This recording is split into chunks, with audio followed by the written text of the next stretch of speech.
சரி, மூணாவது மனிதனையும் கேட்கிறோம், அவங்க என்ன பதில் சொல்றாங்கன்னு பார்ப்போம். மைனி, எப்படி இருக்க? நல்லா இருக்க மைனி, நீங்க எப்படி இருக்கீங்க? நல்லா இருக்கேன். இன்னைக்கு திடீர்னு வந்திருக்க. உங்கள்ட்ட ஒரு கேள்வி கேட்கறதுக்காண்டி நான் மனக்கட்டு வந்திருக்கேன். கேள்வியா? என்ன கேள்வி ஐசு? வேதத்தின் அடிப்படையில ஒரு மருமகள் எப்படி இருக்கணும்னு ஒரு கேள்வி கேட்டேன். எப்படி இருக்கணும்டா? இருக்கணும்னு ஆசைப்படுறேன்னா ரூத்தை போல இருக்கணும்னு ஆசைப்படுறேன் ஐசு. ரூத்தை போல எப்படி சொல்றீங்க?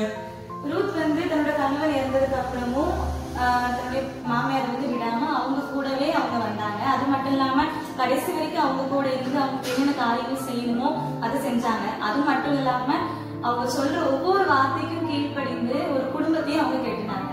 அது ஒண்ணு. அதுக்கப்புறம் அவங்க கிட்ட வந்துட்டு தன்னை போலவே தன்னோட மாமியாரும் நேசிச்சாங்க, அன்பு செலுத்தினாங்க.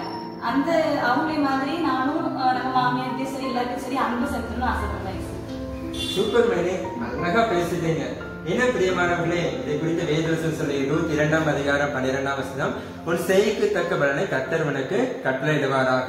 அன்று ரூத் ஞானமாக தன் மாமியார் கீழ்ப்படிந்திருந்ததுனால கர்த்தர் ரூத்தினுடைய வாழ்க்கையை மிகப்பெரிய ஆசீர்வாதமாக உயர்த்தினார். அதே போலதான் ஒவ்வொரு மருமக்களும் தன்னுடைய மாமியார் கீழ்ப்படிந்து நடக்கும் போதும் கர்த்தர் கீழ்ப்படிந்து நடக்கும் போது நிச்சயமாக உங்களையும் உயர்த்துவார்.